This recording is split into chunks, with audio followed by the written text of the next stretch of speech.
small fraction of known nuclides can be stable in their ground state. Okay, the rest are going to decay through some process. One of those 3 nuclear processes, the alpha, beta, or gamma decay. So what's the explanation?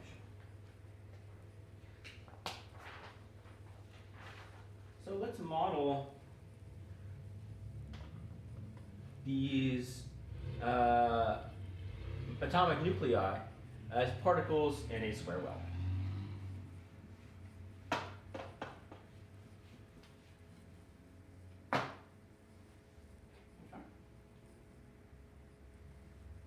So we're going to imagine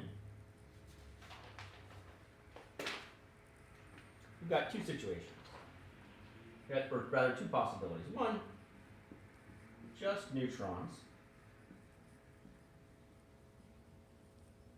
in our nucleus, and a mix of protons and or mix of neutrons and it doesn't matter, protons and neutrons. Okay, so we're going to imagine that we can construct an atomic nuclei just out of neutrons via some sort of magic machine that can do that, and we could also decide to make our nucleus out of neutrons and protons. Right? And you're thinking, well, how would I have electrons attached to a neutral atomic nuclei?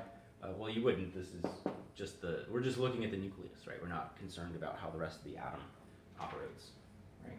You think of this as a totally ionized atom, or as a really tiny neutron star, actually. So, got our square well for just neutrons.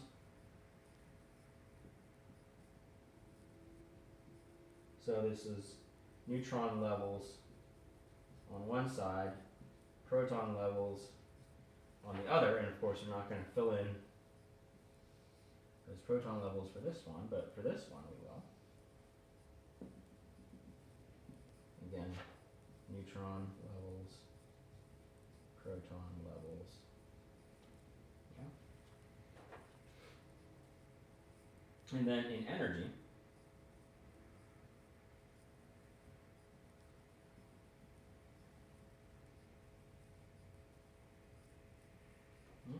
they're unequally spaced. They get further apart as you go up, right? Because first level is E1, the next level is 4 times E1, right? Remember, these kind of particle in a square well energies increase not linearly, but not exponentially, but the energy increases more each time you go up. So the first level is E1, the next level is 4E1, and then we have 9E1, then 16E1. Okay? So, if we're putting in just neutrons, well,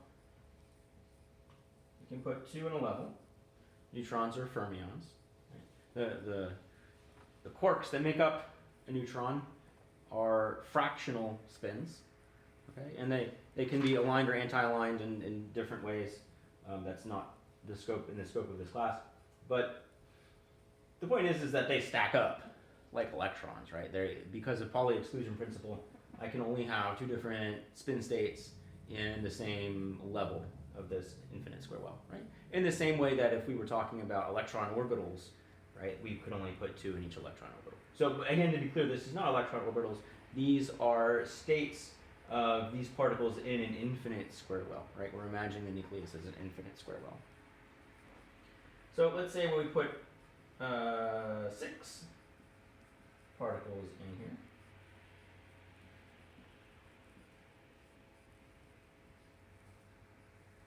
Okay.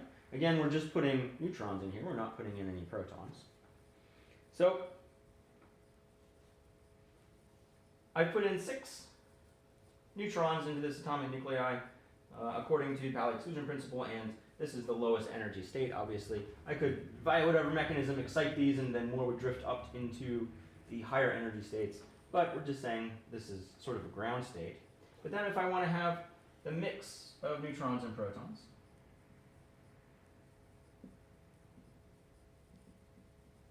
okay, these are the same levels. We could put now 4 particles in this ground state because protons and neutrons are different, right? But I can now put 4 in instead of 2 because I can put 2 neutrons of opposite spin states and 2 protons of opposite spin states, and then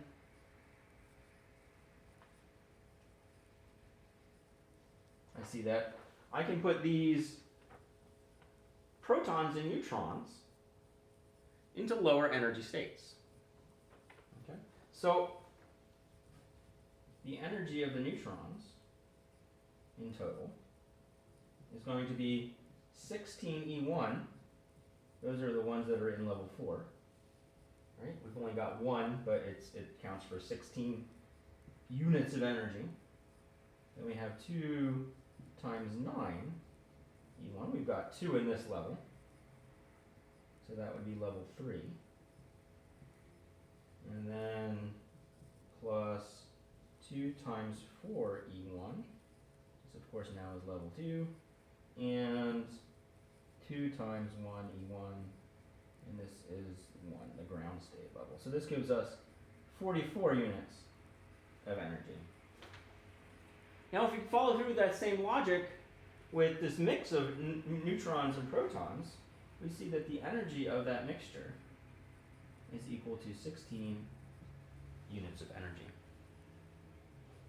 Now, you may be thinking, well, isn't this the opposite of what Professor Plick was trying to show? That I have, I wish I had a bigger board because then I could just point to the thing, that I had that line of stability curved off this even mixture of neutrons and protons, in fact favoring neutrons. Okay, so what are we missing? We're missing something in this explanation, because all this shows that it should be the case that lower energy states, aka more stable states, are given by mixes of protons and neutrons. Okay, so here's where you pause the video and think to yourself, well, why should this be the case? What else do I know about neutrons and protons? So pause, resume. Okay, what did you guys come up with? Well, maybe one of you came up with the fact that protons have electrostatic charge. Neutrons have no charge. It's in the name. Protons do. So protons exert a Coulomb force, okay, C1, C2 over R squared. Oops, no, that would be that's the force potential. The force, not the potential. So this potential energy, then, since we're worried about these charges,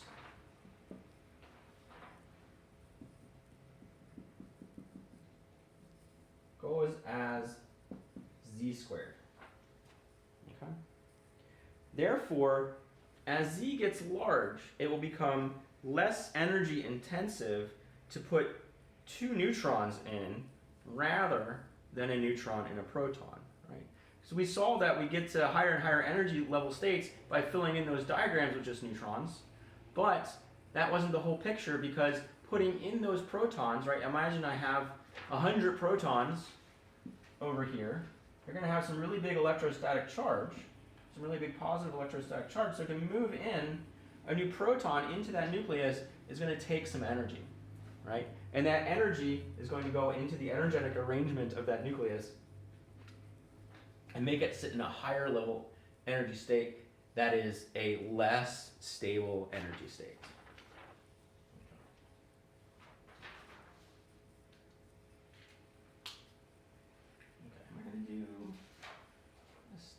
Yeah, I'll talk briefly about binding energy. Looks like we got 20-30 minutes left.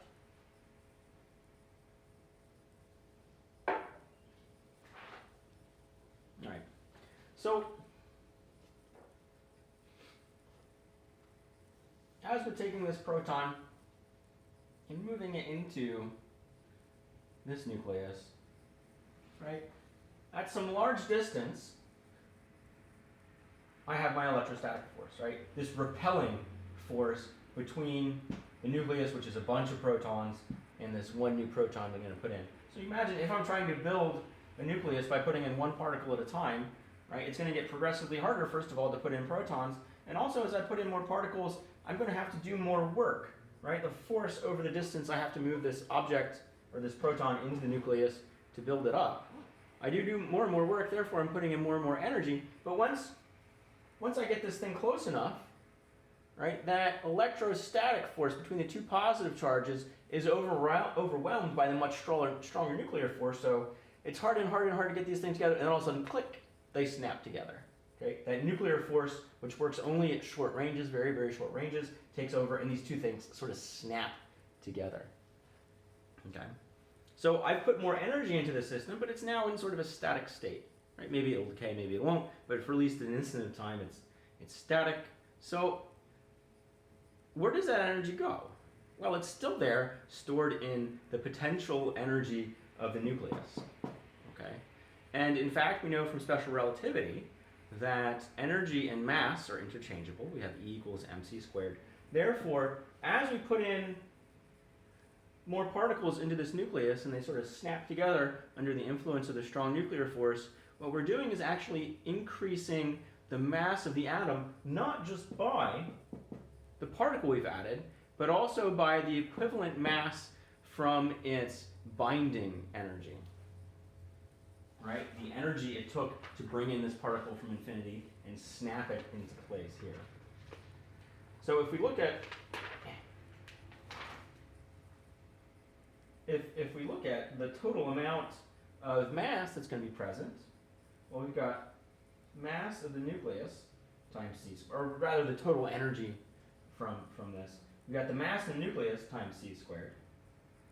We've got z mass of the electrons, c squared, right? And we're going to have the total mass of the atom, c squared. Okay? So, nucleus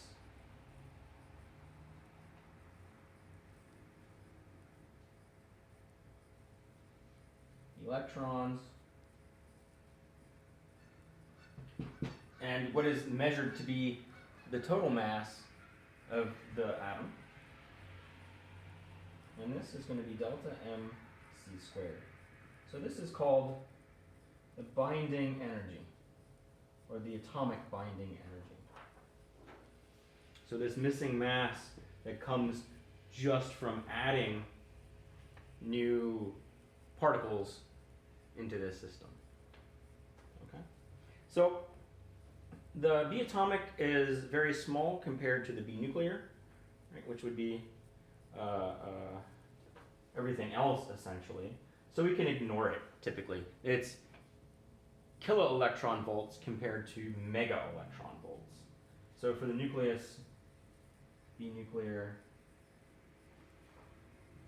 is going to be Z mass proton c squared plus n mass nucleus c squared minus mass A c squared. And there's a nice diagram in the book that shows you what the curve of this looks like for different atomic species and gives a bit of an explanation for that. Okay, so that's interesting. Okay.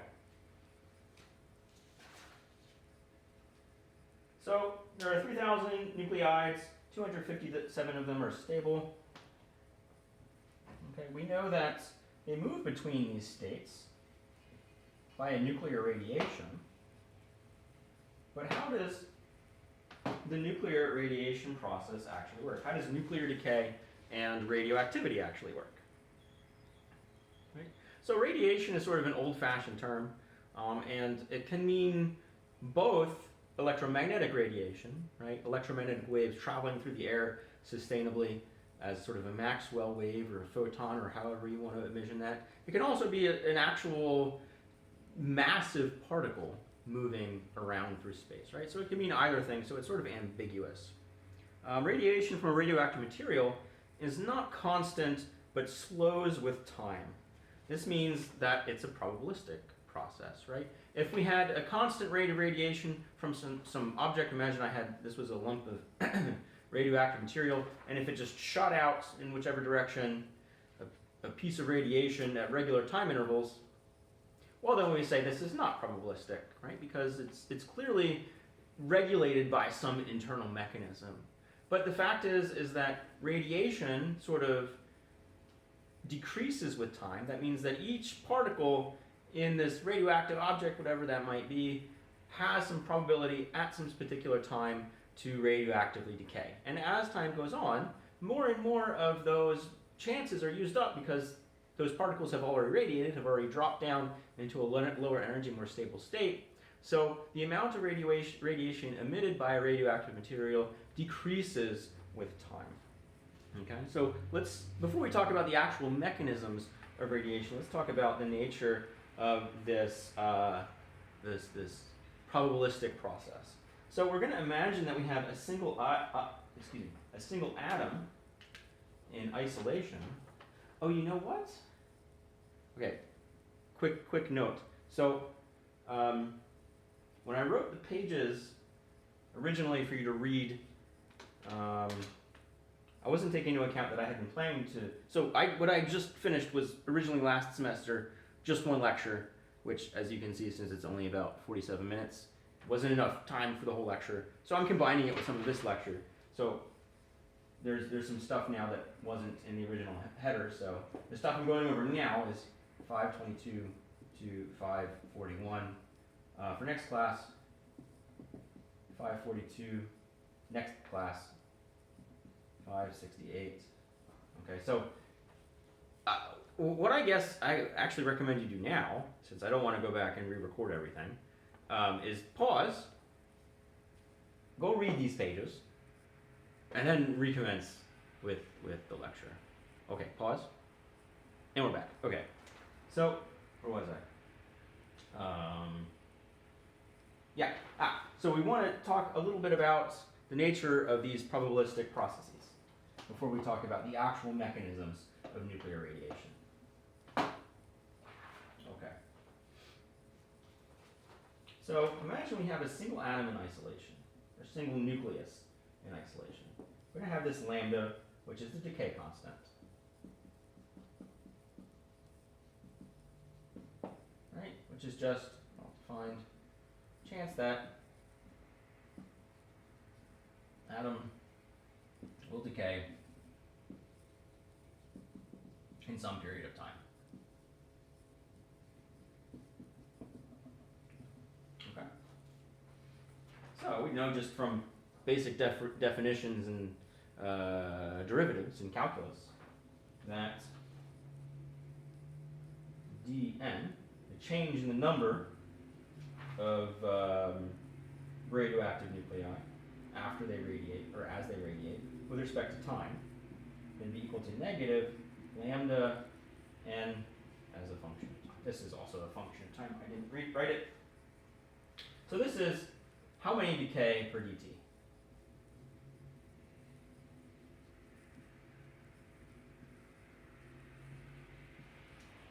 Right? What's the infinitesimal change in number of atoms of some species that's decaying with respect to some infinitesimal change in time? That's going to be equal to the chance that each of those individual atoms is going to decay times the number of them that are left that can still decay. Okay. So it's easy to find the solution to this with guess and test. We guess the most simple function we know of that works in differential equations, which of course is just the exponential function. And we find that the number of particles that can decay, right, the undecayed particles, is equal to the original number of particles times this exponential decay function, where the time constant is this decay constant, right, that controls how quickly that decay happens. So I'm sure you've all seen exponential curves before, and they're relevant in modern day. This is an exponential decay instead of an exponential growth, however.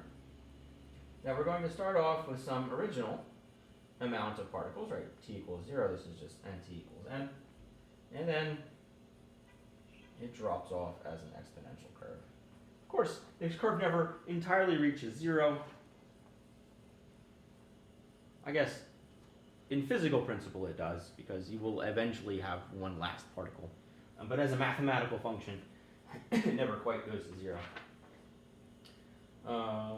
So if we want the rate as a function of time, so not how many have decayed, but how many decay per second. Well, this is just negative dm dt.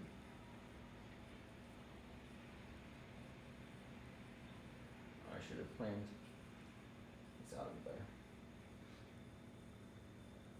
Which is just lambda n naught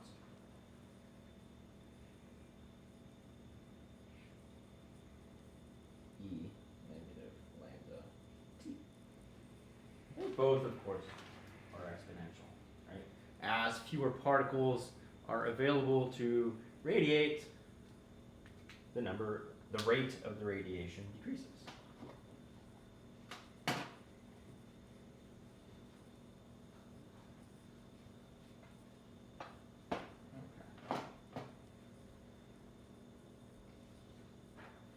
So the next thing we might want is the lifetime of some individual radioactive particle, or for a bulk material, how much time will pass before that thing stops being radioactive, or at least to a certain level. So to find a lifetime,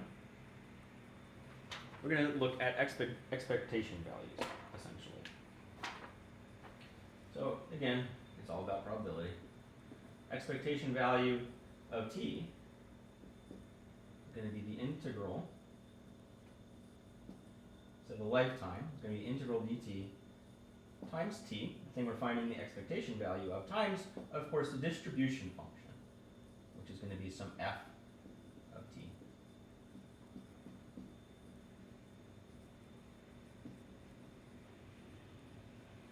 Okay. So, to be clear, this distribution function, right? This is the number that decay at time t.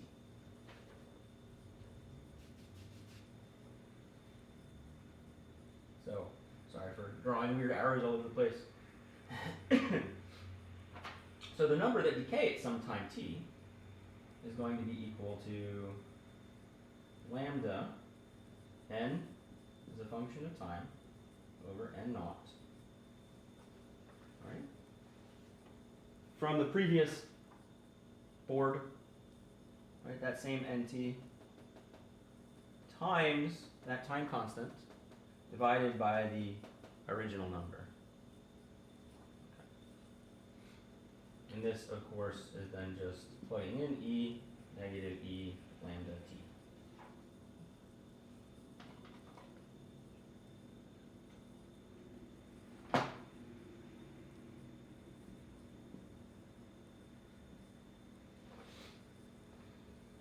Okay, so we can plug that in for our distribution function, and then we're going to define tau, which is going to be the mean lifetime, as of course that expectation value. And now we can plug everything into that integral 0 to infinity, because we're integrating over all time.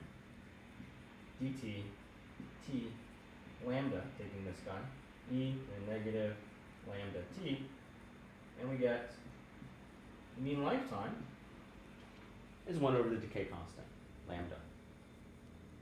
Okay. So, if we want to know the T1 half-life of a material,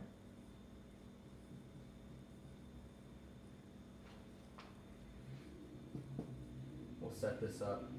So, how long does it take for there, this is a 2 by the way, how long does it take for there to be half as many of the original particles? Right? So a half-life is, if we have some lump of radioactive material, a half-life is how long we have to wait before half of that material has radioactively decayed.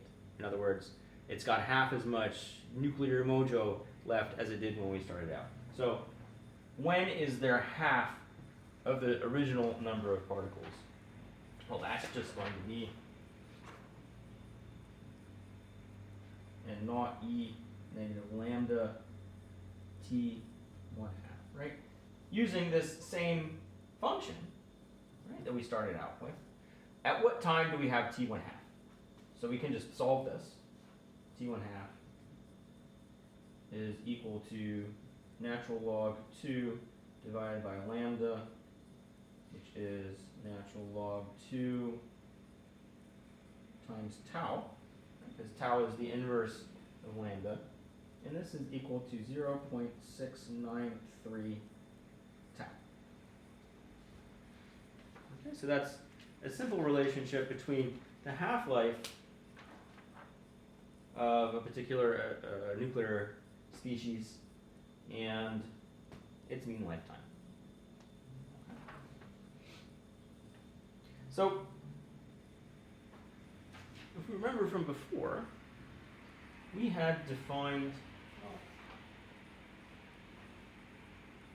actually, only got 20 minutes. You know what, 20 minutes is probably enough time. Okay. So, I have my notes. Remember from last class, but it's still the same class. So remember from when we started talking about radiation, we had defined three types.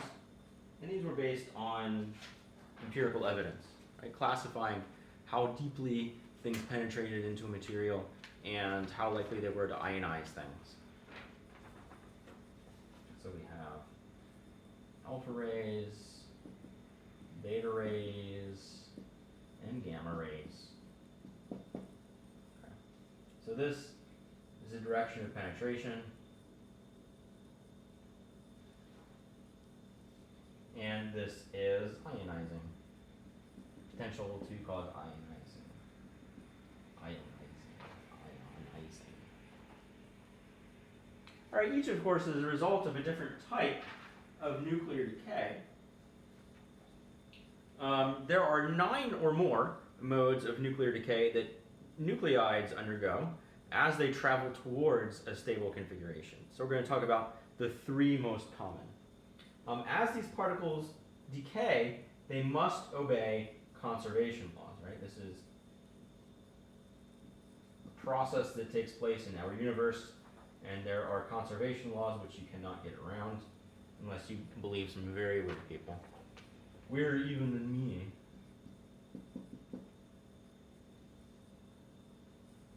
Many of these weird people are my friends. I don't wish to denigrate them. Okay. We have to obey conservation of mass energy. Right? We can neither create nor destroy mass or energy. We can change energy into mass and vice versa, but in total, it must be conserved. We have to have conservation of electric charge. We have to have conservation of linear momentum, angular momentum,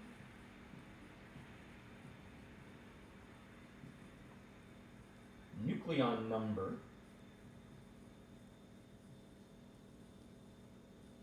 and lepton number.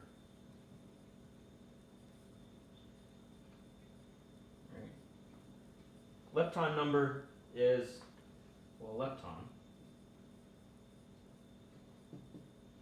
is a fermion, but it doesn't feel a strong nuclear force. Okay.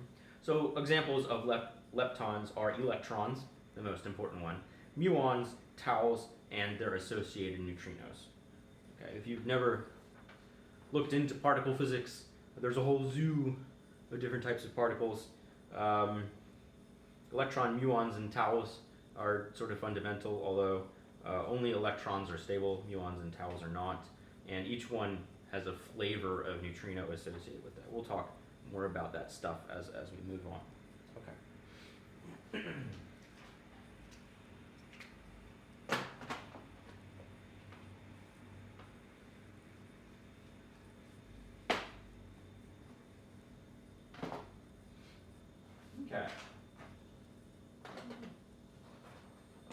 alpha particle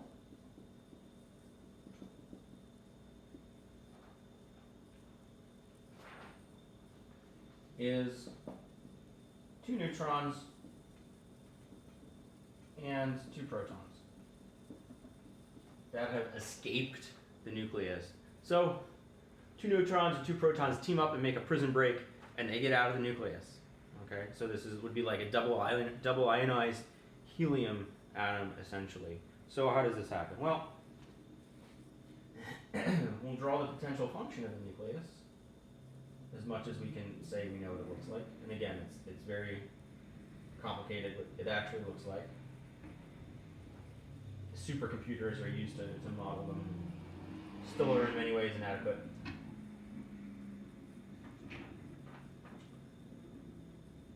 So the potential